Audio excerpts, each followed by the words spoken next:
the way, do you want us to turn off our video? I think I remember Carrie saying something about that at the beginning, or no? Oh.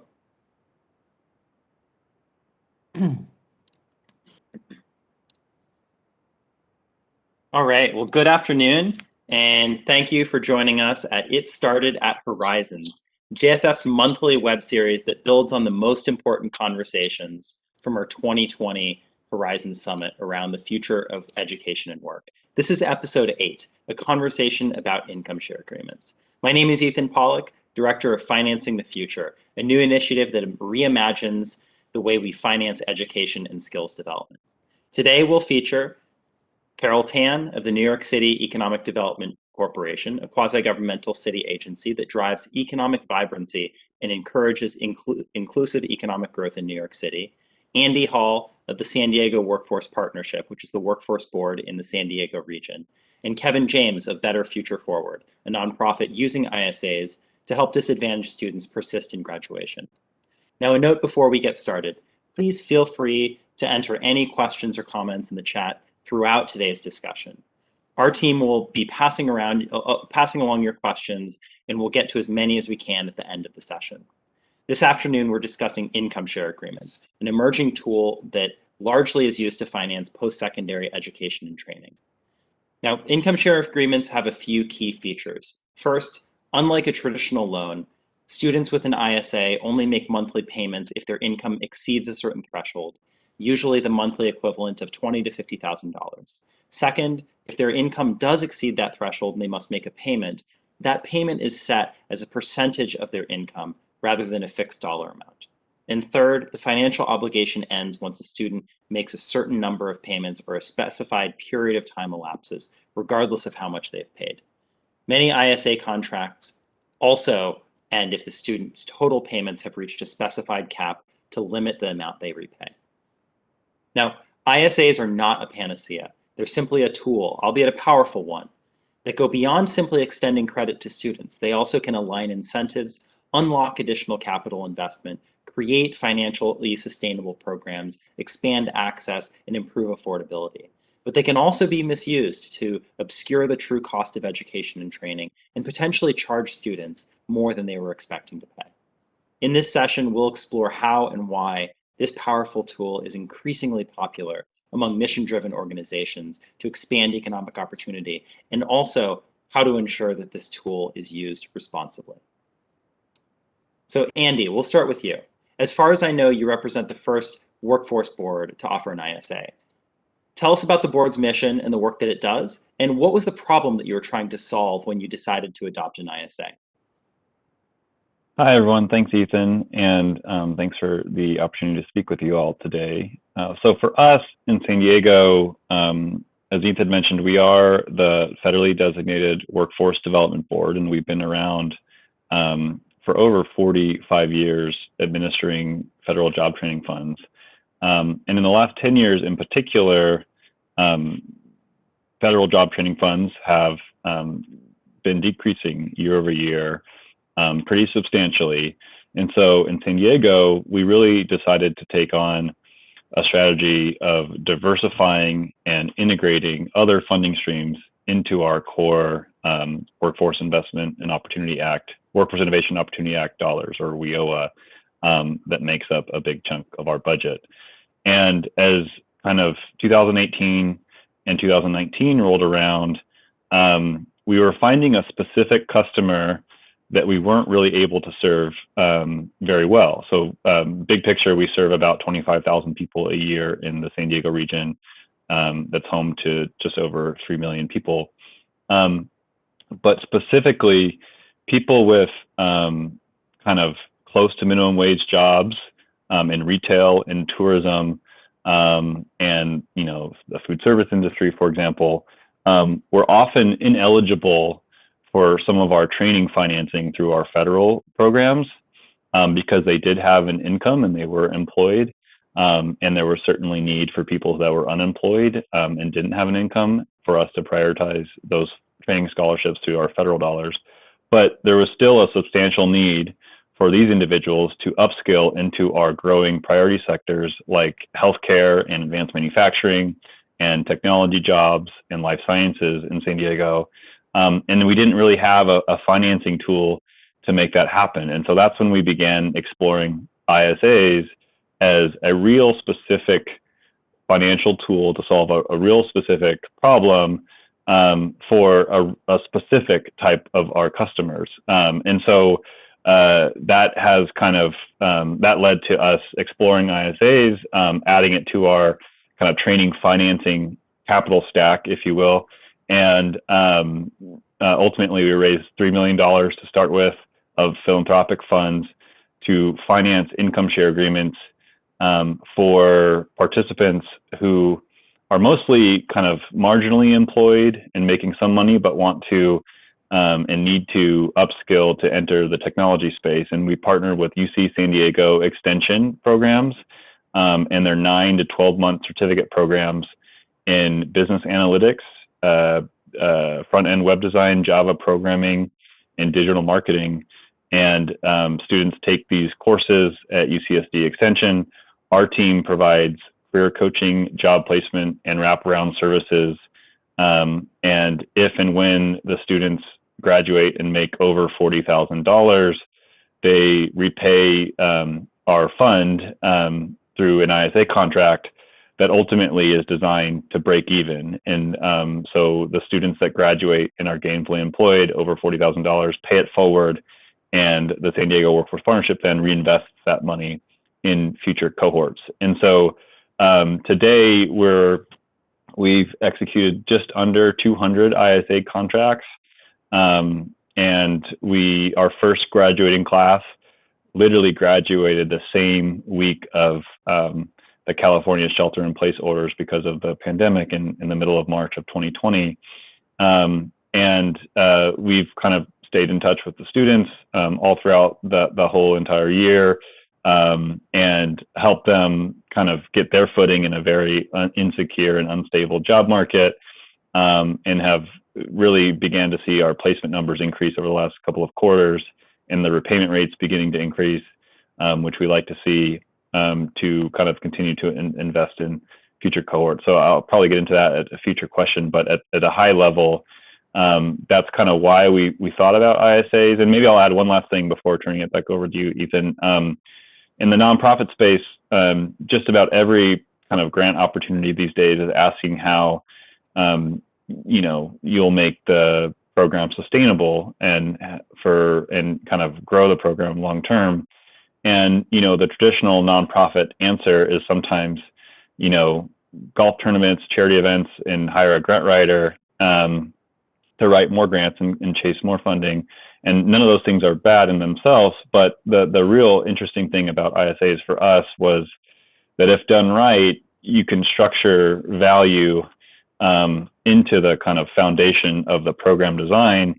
And when the results are there, there's enough value to go around to repay the program to make the answer to that question of sustainability a genuine one, which I think it not always is. And so we are certainly excited about that, and looking to expand ISAs in some of our other key sectors like healthcare and advanced manufacturing. So I will stop there and turn it back over to Ethan. Yeah, and I thanks for that. And I think that the point about financial sustainability is definitely a thread we want to pick up on a little later. But I do want to turn over to Carol. So Carol, I believe that you represent the first economic development corporation to use an ISA. Can you tell us a little bit about NYC EDC and why it gravitated towards ISAs? Sure. Hey, everyone. Thanks for being here. I'm really glad to join this conversation. As Ethan, you mentioned, we are a quasi-governmental agency. We have the mandate for economic development, and our mission is really to build strong neighborhoods and create good jobs. And so we've had quite a long journey towards the issue and thinking about training and workforce development, because our traditional economic mandate is achieved usually through 4 key functions. So managing capital projects, to planning neighborhoods, to managing real estate and assets on behalf of the city that helps us to generate a lot of the revenue that then makes it possible for us to invest into the programs that we do. And then the last is really investing in strategic industries and innovation.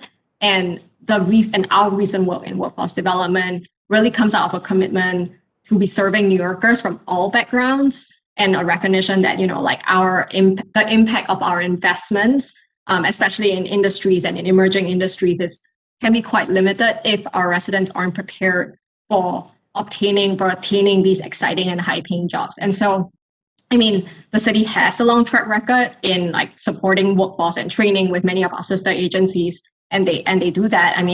The tech talent pipeline is a really well-known one, and it really inspired a lot of other career pathways across America. But I mentioned this because our focus on building talent pipelines for these high-growth industries traditionally are grant-funded. I think, just to echo some of the things that Andy mentioned, I think around the big need, for training and the demand for spots. But really, there's only so many people that we can serve with the limited, whether it's WIOA dollars that flow through our workforce development agencies, or even if we use city tax funding. And so I think, just to say outright, right, I think if anyone can qualify for grant-funded training, assuming it's at a quality institution, they should do that, right? And I think that makes sense. But because of the demand for training, especially, I think we're seeing for flexible, short-term, high-quality training, that demand has remained high. It's more than 10x the number of spots that we can offer in grant-funded spots. And so our dollars, no matter how much we have right now, at least, and certainly in this current fiscal climate, we can't go far enough to meet New Yorkers where they are, and what they're asking for. So, and that's how the New York City Economic Development Corporation, as the Department of Small Business Services, which traditionally manages most of our WIOA funds, and NYC Opportunity, which is the city's anti-poverty agency, we're working to create what's called the New York City Talent Financing Fund. And we're looking at working with a accelerated training provider, impact investors, philanthropy, to kind of bring these trainings more to the everyday New Yorker, in order to address a couple of things. One is kind of the financial barrier to training, especially high quality and all of these sort of flexible, shorter term programs. Two, we really looking at protecting students from that downside risk. To a reasonable extent, and to ensuring training providers are accountable for the quality of services that they're providing. And three, really, I think what we have sort of already implicitly touched on, the ability to identify innovative funding models for some types of workforce programs. It probably doesn't make sense for all, but I think there are areas where this is a need. So turning back to Ethan. Yeah, it's sounding like kind of this this constraint of funding is definitely something that's driving this idea, and feeling like, we just don't have enough money to extend services to all the people that are out there that want these services. But then also kind of this financial sustainability piece, that this is something that that can persist over a period of time and not continually rely on grant funding. Now, Kevin, I want to ask you, so you've been interested in ISAs for a long time, in my understanding, is in a variety of different capacities. So what initially brought you to this issue of ISAs? Oh, Kevin, I think you're on mute. Thanks, Ethan. Thanks for the opportunity to be here. Yes, I came to know this issue from a policy background. I was working as a legislative aide in the House of Representatives, and really was focused on the federal loan programs and improving income-based repayment and streamlining those programs to make them as protective as they can be. And in that work, came to just see the broader post-secondary finance landscape. And I think it helped me see that I think our conception of the underlying problem has been too narrow for too long. When you look at, going back 60 years at least to when kind of the current architecture of the system was put in place under the Higher Education Act, the federal loans, Pell Grants, a lot of the problem was conceived in terms of one of finance, of we have a good system of education and we just need to get people the money to access it. And so we created these programs to get money to these students. But I really think the problem now is we have decades of experience. We need to see it in a broader way, which includes value, the value of the education that while America has really strong institutions, the ROI on those institutions actually varies dramatically, and there's deep inequities in the system that mean that there's a lot of institutions that don't serve students well. And the other is risk, that we're asking students when they finance these obligations through loans to take on so much risk that we would never do in any other context. We're asking them to, these are not collateralized investments. It's not like buying a house. And so you're asking people to borrow a lot of money that's not dischargeable or not easily dischargeable in bankruptcy for an investment that's good on average, but may not pay off. And so really, I think it helps to understand ISAs by thinking of the problem in that way. And I think we've gotten there on the federal side in terms of we put in place income-based repayment, we've expanded Pell Grants and tried to add accountability, but it's just not there yet. That there's so much more progress that needs to be made. And you can see that in the students that we serve. So we're in Milwaukee and Minneapolis, St. Paul, and Chicago, and we serve low-income students pursuing a bachelor's degree. And life for those students often looks like they might have a gap, so they'll max out federal loans, they take Pell Grants, they take the MAP grant in Illinois, for example, and they might still have a gap that's around $5,000 to $7,000 per year. And at that point, their options are not very good. They can take a private student loan if they can get it. Most private student loans have require a creditworthy cosigner. But even if they can, they're incredibly risky. They're expensive. They don't offer a lot of protections. Parent Plus is similar. Most of our students' families are not in a position to take on 5-figure debt loads as much as they want to help their son or daughter. And so what is the case for most of our students? They end up working. They work an incredible number of hours, 30, 35 hours a week while trying to go to school full time. And no one should have to do that. No one should have to, that's essentially working 2 jobs and trying to study, excuse me. And it makes it hard for them to graduate. It diminishes their academic experience. And so when we think about what brought me to ISAs, it was knowing that there's reforms advancing on the public side, and there's so many things that we can and should be continuing to do. The private side was deeply broken. The tools that we have, private loans, for example, are deeply broken. And there's so many resources and tools that we can harness, like Carol and Andy have been describing, towards equity and opportunity. And so really what BFF's work is Better Future Forward's a nonprofit, and we build community-based funds. This is different from a lot of ISA providers where we're not attached to any particular institution. I think it makes us, I guess, a little bit closer to Andy and Carol as well. And students can draw money from our funds to help fill financial aid gaps that they're facing after federal loans and grants and other things, to help them have a different experience. We're trying to create an experience where they can get the resources they need, they can enroll full-time, they don't have to go without food, without adequate housing, they can graduate on time and have a meaningful experience and then make a solid transition to their career. And so really the spirit of these funds was, can we build these from the ground up around those principles of, what I would call broad access. So everyone needs access to financing. So the eligibility for these funds is very open. It's very transparent. We're not cherry picking any students as long as you're full time and, you're meeting satisfactory academic progress. You're basically eligible on a first come, first served basis. You have to be enrolled with our partners. So we work with college access success organizations in these communities. The second principle is that these are designed to be protective, that these students should not have to sacrifice their financial future, and that's where the ISA component comes in, that it's linked to their future income. And the third is that it's sustained through outcomes, that we want these programs to sustain themselves because they're generating meaningful life gains for students that helps to create the income that supports the students and then sustains the fund. And so that's why we work with these partners, because we're trying to create all the supports necessary to help these students be successful.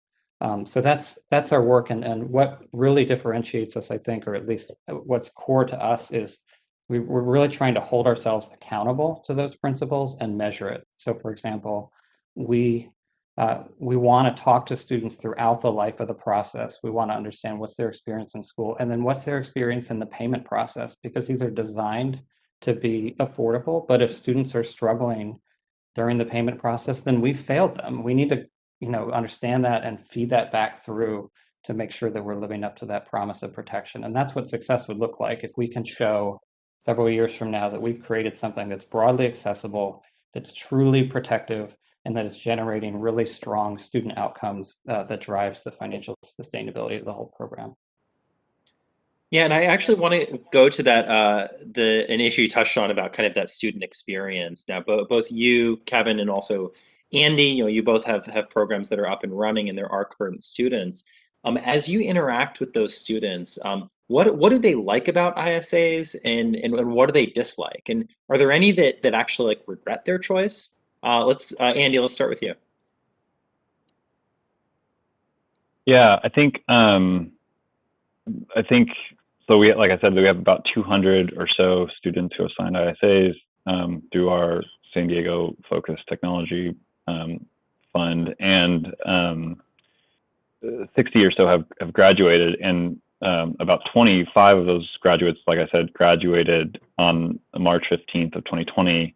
I think the day of or the day before the governor of California announced a lockdown, and we actually had several graduates who we had arranged interviews for them, some second interviews with hiring partner companies that just canceled the interviews, that day and said, hey, we're on a hiring freeze until we figure out what's actually going on with this pandemic and with government orders and with the economy more generally. And talking with some of those students, our team and myself included, we heard things like, this is a huge bummer. I was really had this high of graduating from the first kind of higher education program that I've been a part of, and I have these skills, and I was making progress on this in the hiring process with this company, and all of a sudden it's just pulled out from under me. And so we've kind of had our career coaches talk through the students with that, and there was just kind of a disappointment on a real just human level. But then the other half of that coin was that there was expressed appreciation for the structure of the ISA, where because they didn't get that job that they might otherwise have gotten because of a black swan event related to the pandemic, they don't get the increased income, but they also don't have any obligation to repay. And so the idea that our fund had philanthropic dollars that had significant cash on hand and could weather out the storm that was 2020 much better than these individual families could, or these individual students could. And so our fund ultimately underperformed in 2020 of what we hoped for, but was much better position to bear that risk. And students actually kind of felt that at a personal level and shared that. And then the other thing about the ISA contract that they really appreciated was just the sense that we're all in it together. So I think a few focus group students even reported, in probably coming from the recession and the kind of public image of Wall Street and big banks certainly took a big hit during that period. But many students directly said, unprompted, like, I really like the idea that I'm repaying you, community-based organization, or at least viewed as a community-based organization, and not a large bank, because I trust your organization will kind of reinvest it back in the community in a way that wouldn't happen if I was using a traditional finance tool, to like a loan to fund a private loan to fund my education. And so I think that certainly kind of community nature comes out when students are repaying. On the other side, I think there were a few students who, when it came time to repay, especially in our first cohort, as we were learning how to do this well, but I don't think they had a full understanding of how the financial product worked, and that's on us on the front end. And so when it came time to repay after graduation, they had a lot of questions that we should have addressed on the front end that they addressed on the back end. And there were a couple of students in particular that we just realized that, like, hey, we didn't do a great job of assessing their understanding of this tool. let's cancel this ISA because this person is clearly we thought we did a better job of educating them on the tool than we did. And since then we've kind of restructured our front end assessment process around financial literacy to make sure that the students signing actually have a real deep understanding of the agreement that they're getting into, because we found that is probably the number one indicator of whether someone has a good experience with an ISA is if they understand the financial obligation that they're getting themselves into. And so we've, like I said, we've certainly structured that, but a few students did, were either misinformed or uninformed about what they were signing up for. And after listening to them and hearing what their feedback, it led us to some significant program changes, which was really helpful for us.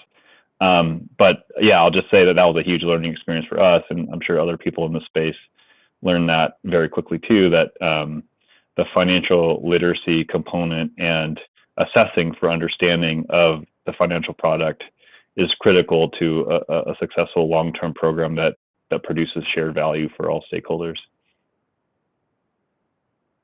And Kevin, to you, what have you found that students either like or dislike with ISAs? And also, as you've kind of gotten some of that feedback, have you kind of shifted, either how you've designed the ISA or maybe kind of how you've approached it, how you've explained it to them? How has that feedback kind of informed your approach going forward? Yeah, sure. Our experience mirrors Andy's in some key ways, in the sense that obviously many of our students are graduating into the same environment around COVID and the recession that he's describing.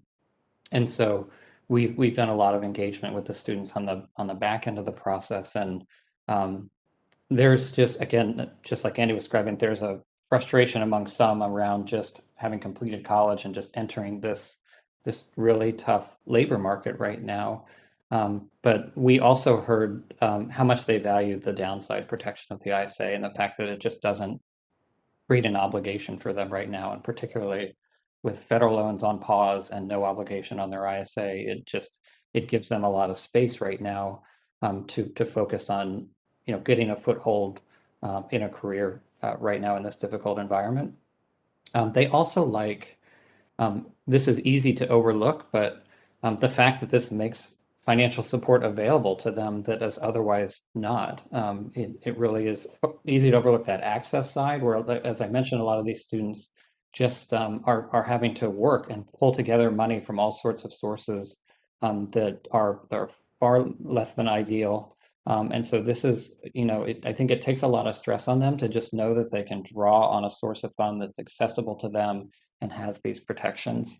And they also do like the social component. Like Andy said, our funds are philanthropic.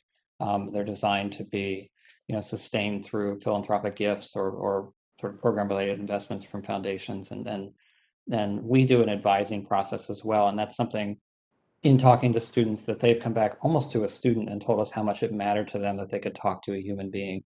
I think sometimes these financial aid processes are so big and distant and bureaucratic that just having someone sit down with them, we do 2 advising sessions, one-on-one by Zoom, and sit down with them, talk about their cost of attendance, their financial aid award letter, go through the ISA, see if it fits, run the numbers over Zoom, all those things, and just have someone that they can sort of reach out to at any point and have them answer their questions. I think that's really valuable.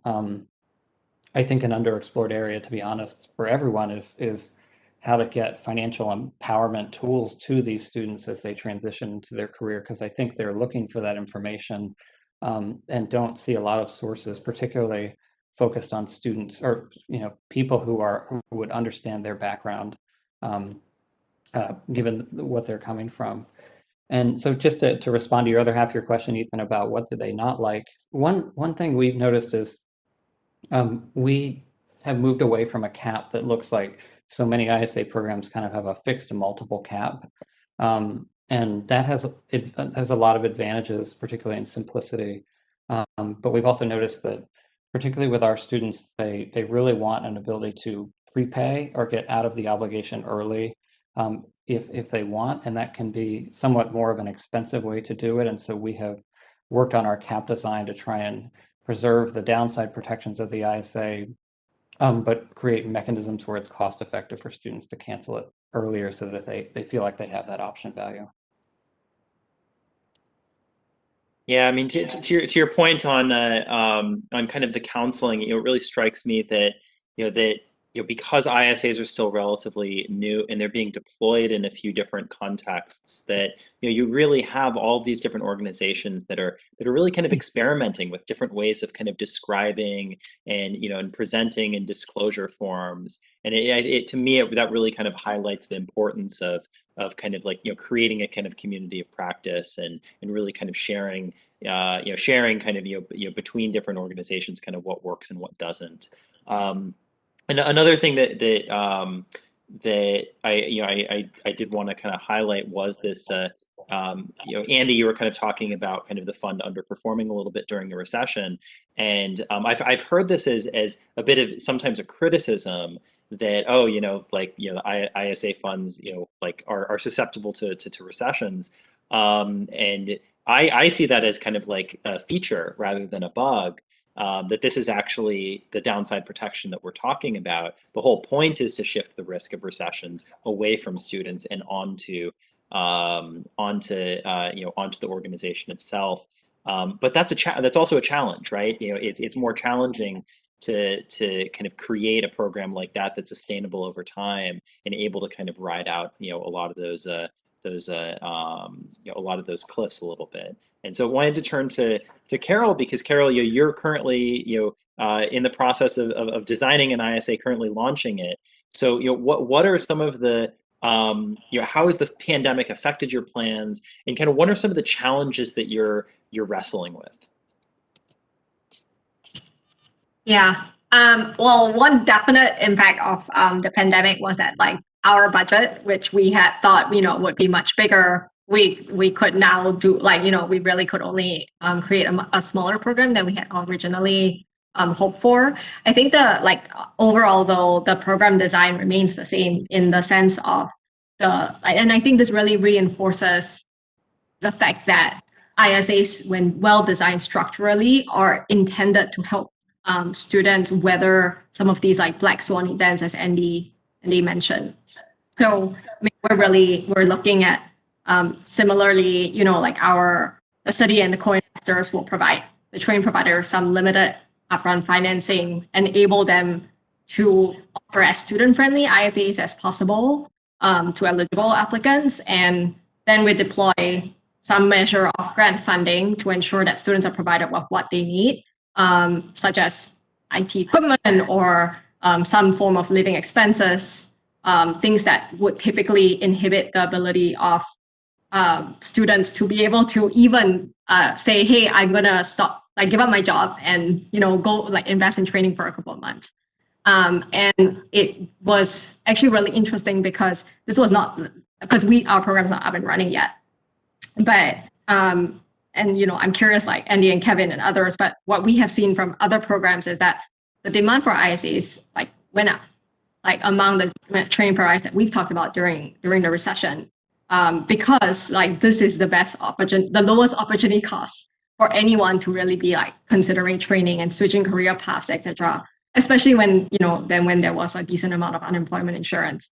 So I think those were some of the interesting trends that we saw, but I think fundamentally the program design is not hugely different, but it did reinforce especially the importance of the right design suitable to the living wage of what provides a living wage of the area, the need for wraparound services. And we've already talked about this, but really financial counseling is so critical, especially to walk people through the different scenarios that they might encounter when they complete training, including a scenario like what we are currently experiencing.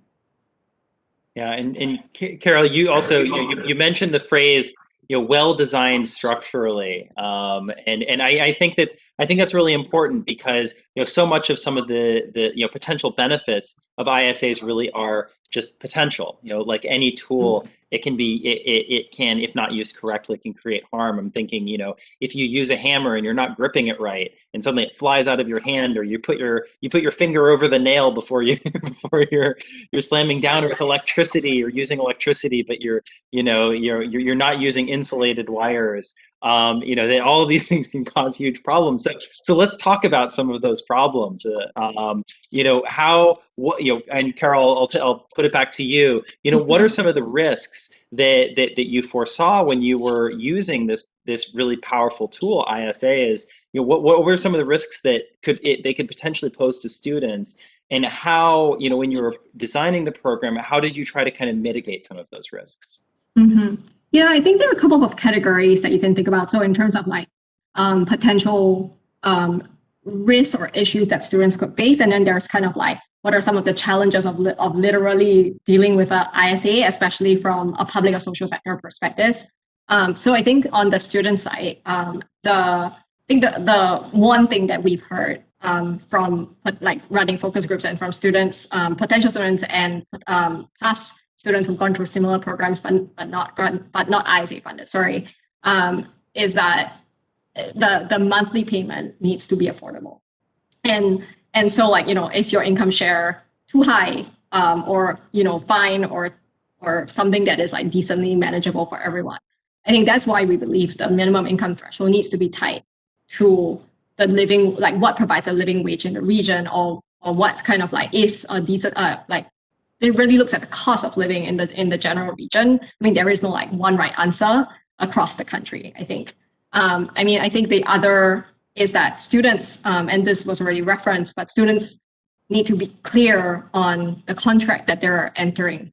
And that's why we're having the city's financial counselors sit with every single applicant to determine whether an ISA suits their particular personal and financial situation currently, and also in the future.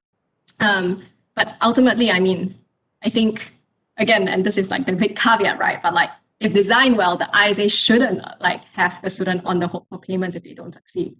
And I think that's kind of the baseline. The other part that I was talking about, and this is maybe a little bit different, right? On some of the risks and challenges of dealing with the ISA right now, is that it's definitely a nascent space.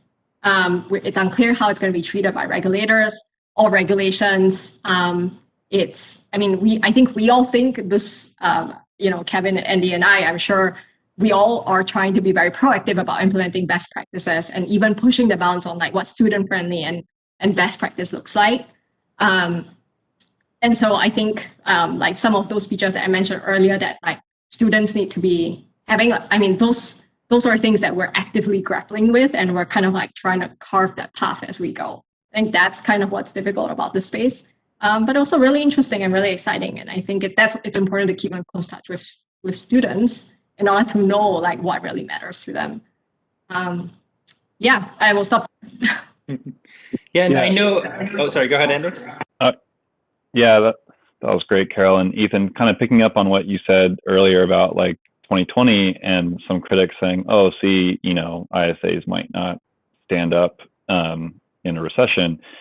I think that statement is super interesting because it really depends on your lens. If your lens is, how can I invest in ISAs and make outsized market returns and make a lot of money off this financial product, maybe that rings true, that just like everything else, bad investment during a recession might not stand up.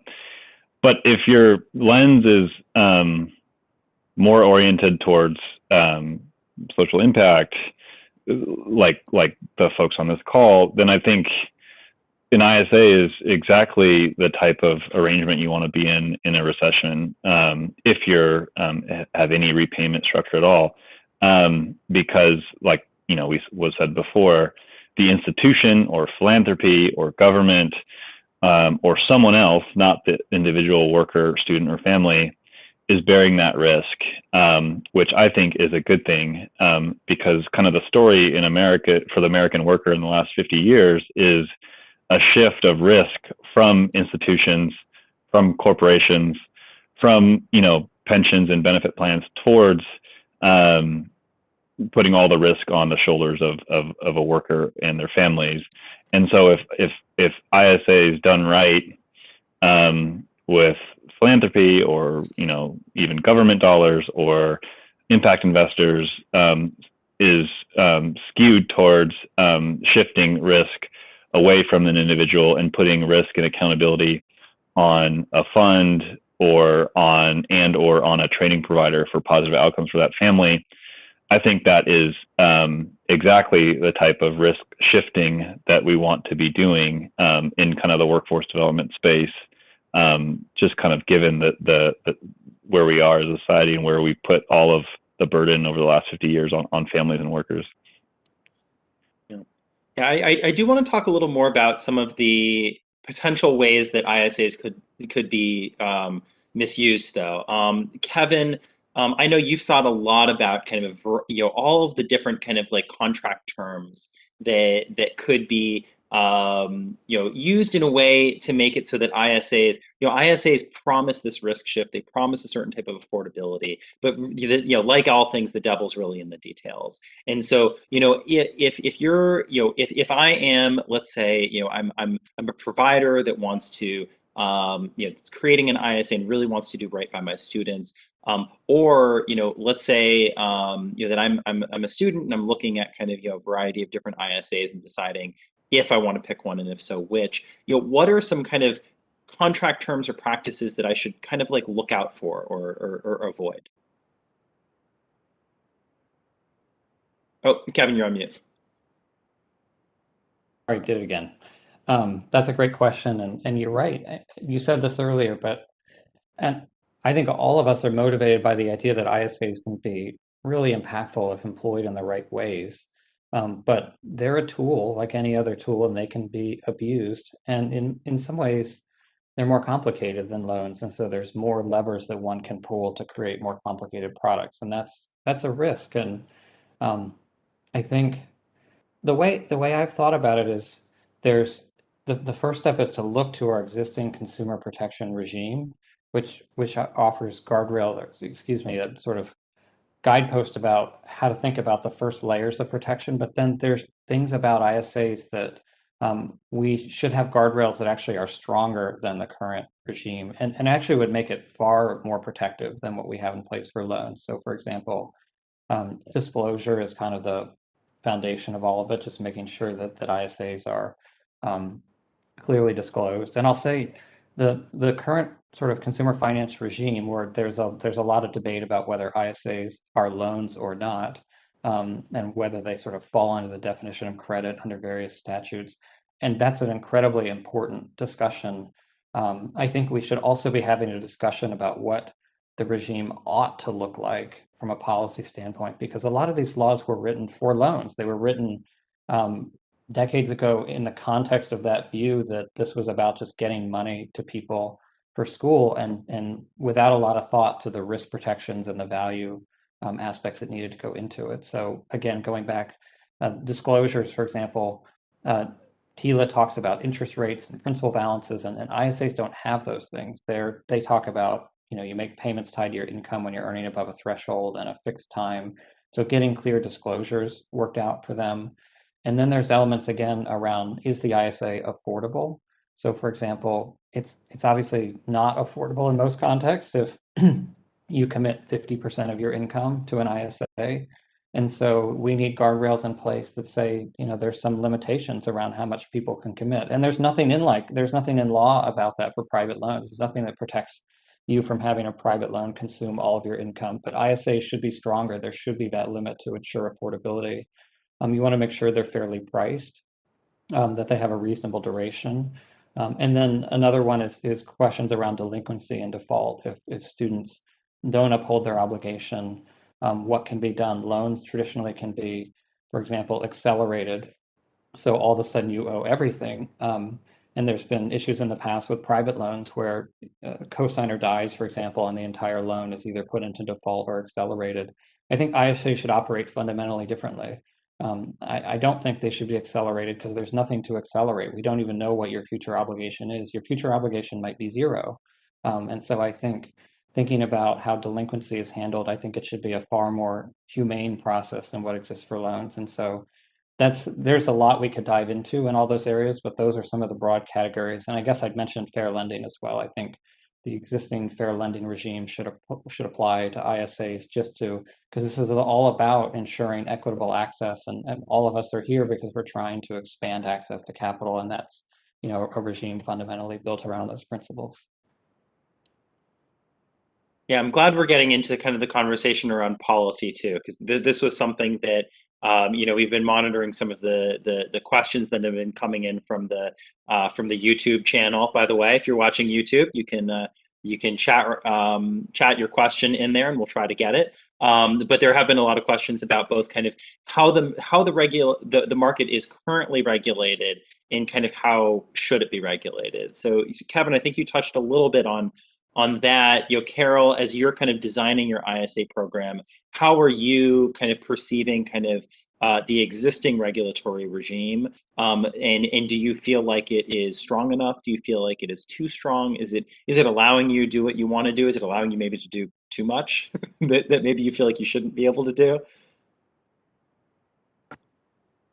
Yeah, I mean, it's a nascent space, right? Like I said, I think the general, I think the hope is that like right now people are operating on like kind of like good practices, almost like high road practices, and I think that's what we're relying on at this point.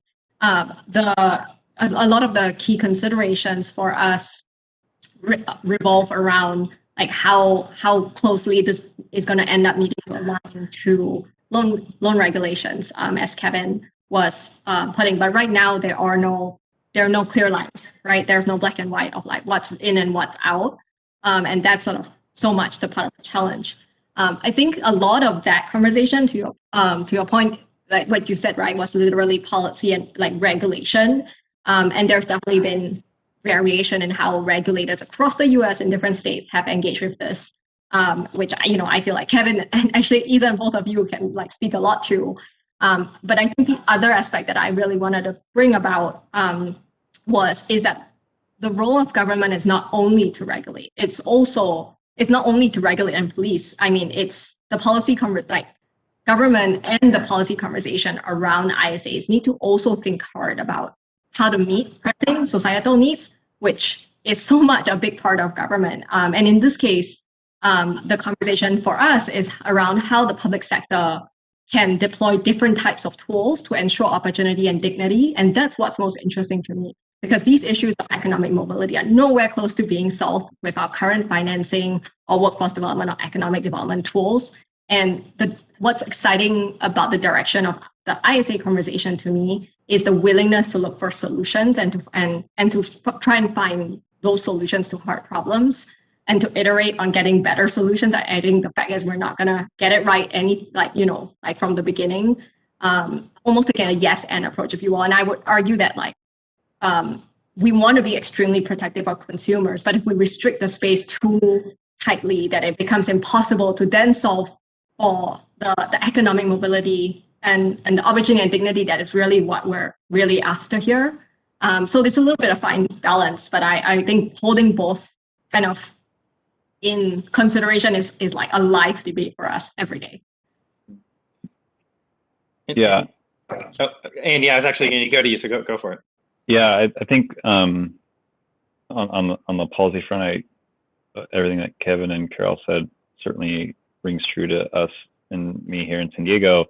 And I think the one, maybe someone in the audience is interested in thinking about an ISA program or starting it, and they have a social impact or government, quasi-government organization. I think I would really strongly encourage, because of everything that was said about the regulatory environment right now, to begin with philanthropy, so that you can kind of keep your students and student-friendly practices at the heart of what you do, at the heart of the design of your contract, because it is about kind of high road practices right now in the absence of a regulatory regime, or at least a kind of a clear one.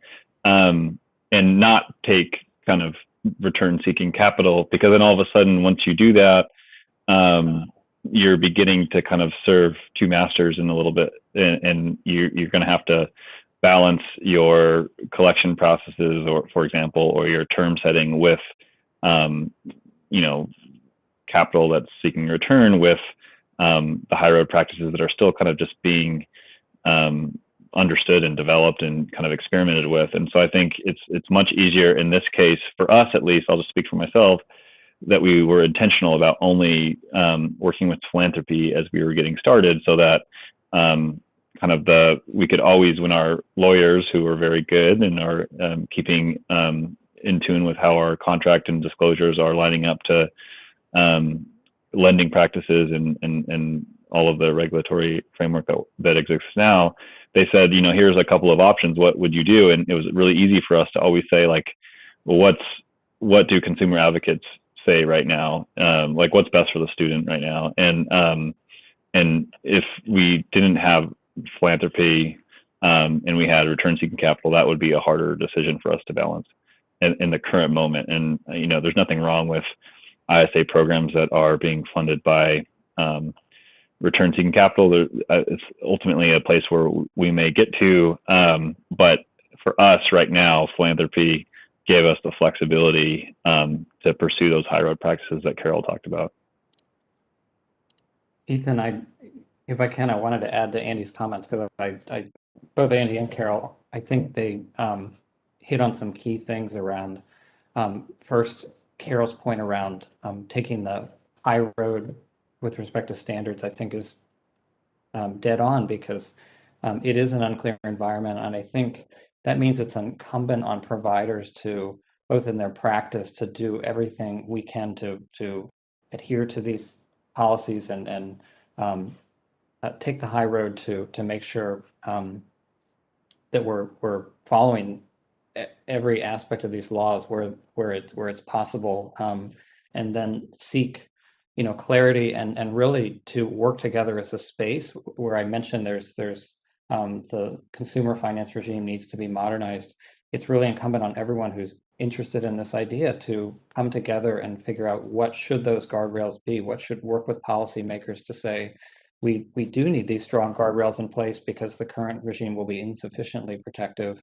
And I think the other point is philanthropy and impact investing, I think, can play such an important role. This is a novel space and it's a new tool, and there's even if you're well-intentioned, it's possible to make mistakes. And so I think we want to work with funders who are going to understand that, be forgiving, want to err on the side of leniency, and want to build all of this with an eye toward long-term impact. Like, what are those North Star outcomes that we want the space to live up to in terms of, when I think about a well-functioning space, I go back to this triangle of principles of, solving the three underlying problems of making sure people have broad access to financial support, making sure it's truly protective, and making sure it's sustained on outcomes. We want the space to not compromise on access and not compromise on protection.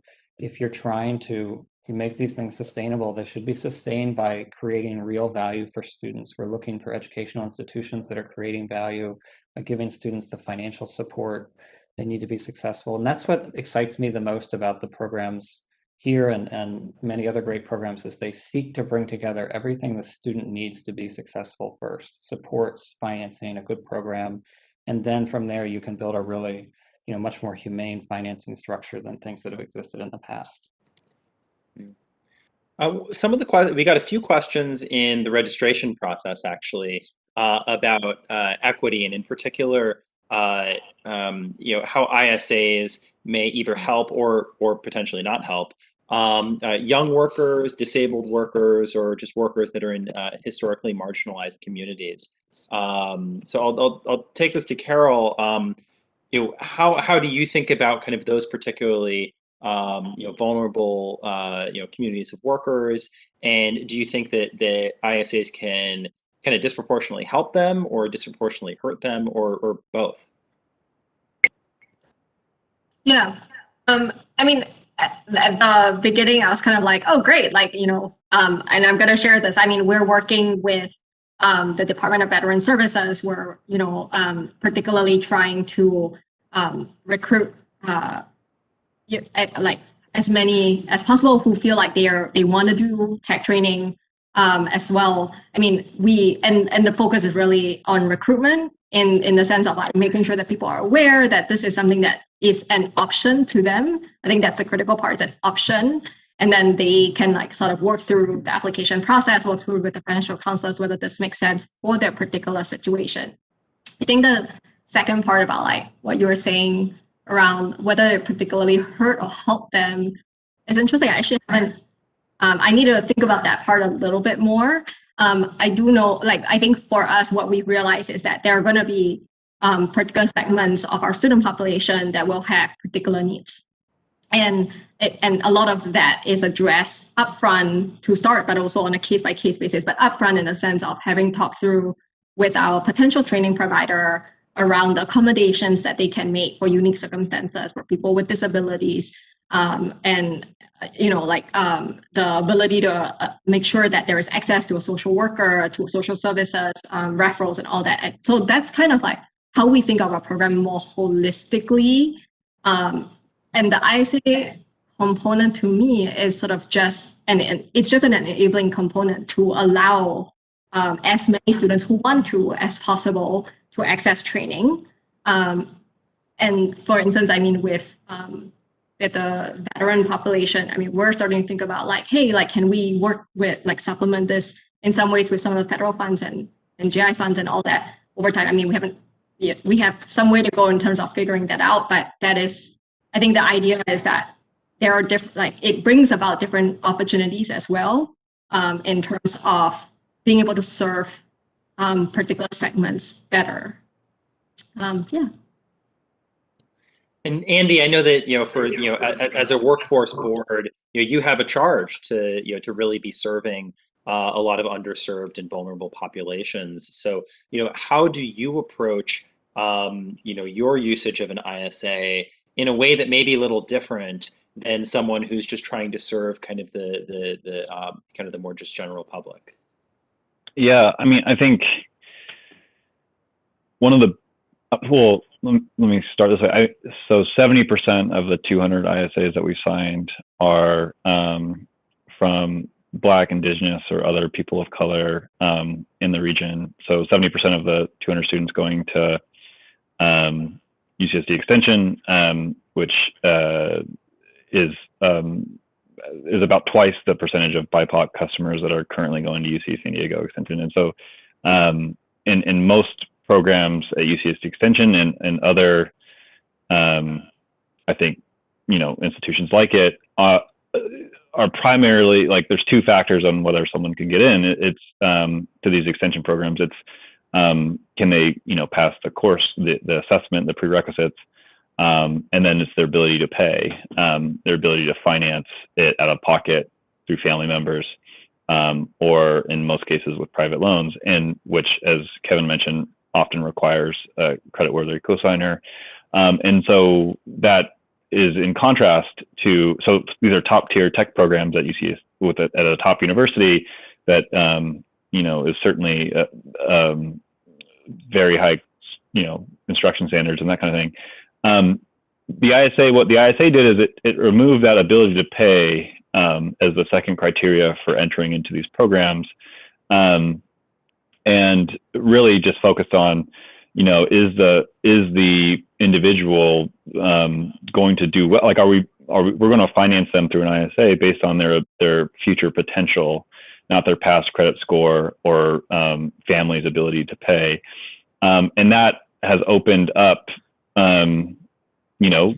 the coursework and the certificate programs and the related services that we provide to a much more diverse population by race, ethnicity, gender, age, college degree, even criminal record status, than UCSD's current kind of student body. So that's a good thing. And the other thing is that the partnership with our organization and where we're helping recruit from also is, I think, much more community-based than a large university can be. And so those two things combined, about eliminating that ability to pay as a second criteria for entering these programs and really focusing in on someone's potential, not their past, at least in our case, has dramatically diversified the student body, those who have access to these courses at UC San Diego Extension, and we hope to do that with other programs in some of our key sectors here locally in the next couple of years. I just really wanted to echo that. That's also like for us, similarly, why we have the ISA program as well. I mean, the diversity of the tech sector is something we've always talked about. The ability of people from certain types of backgrounds to really enter the tech sector or other sectors that we might one day be looking at in terms of emerging industries tend to look a certain way, and it's also a lot of it has to do with like the financial barrier. That's really important. So I know we've got one more minute, and I just wanted to do kind of a lightning round. So 10 seconds each. Do you envision? This is a question from the YouTube chat. Do you envision a future post-secondary finance landscape where the ISA model or a similar equity model becomes the norm instead of a fringe option? And I'll start with Andy. I think it is going to be a bigger part of workforce development financing for short-term skills-based training program. That's my area, so I'll stay there in the future for all the reasons that we talked about today. Maybe not the main option, but a significantly larger option than it is today. Carol? Yeah, I agree on the workforce side. I think like there's a large need there, and the not being eligible for federal aid, all that is a large part of what drives that. I will say I'm not as familiar with the higher ed space, but it is worth looking at some of the international examples that we have that have really mainstream ISAs at the higher ed level as maybe one different way. Not sure whether that's better or not. It's just interesting that they already exist. Gavin? Yeah, I think we can get to a world where we see a North Star of we want all of our student finance tools, public and private, to be broadly accessible and truly protective and built around outcomes. And I think there's work to do on the federal side, but it's further along. And on the private side, I think there's so much opportunity to create an entirely new model, relative to sort of the private loan model of the past, something that's just far better and far more equitable. So I'm hearing kind of from none of you that this is going to change the world, that this is going to be something that is going to reshape the entire system, but something that nonetheless could be very significant, kind of within certain areas, and certainly be kind of a something that's important to the workforce system, something that can be a really important supplement to kind of the federal system, and to ensure that students are protected and they have affordable access to education. So I just want to end with thanking you three, Andy, Carol, Kevin, so much for joining. This was so much fun, and to thank all of you out there who are watching over on the YouTube stream. Thank you for joining us for this episode of It Started at Horizons. Now don't miss the next episode on April 15th at 2 p.m. Eastern. We'll be discussing what some of the America's largest corporations are doing to rebound and rebuild 1 year into the COVID-19 crisis, keeping equity and employee well-being at the center of their work. You can register in the link in the that I believe will be provided in the chat. And thank you so much, and have a great day. Thank you. Thanks a lot.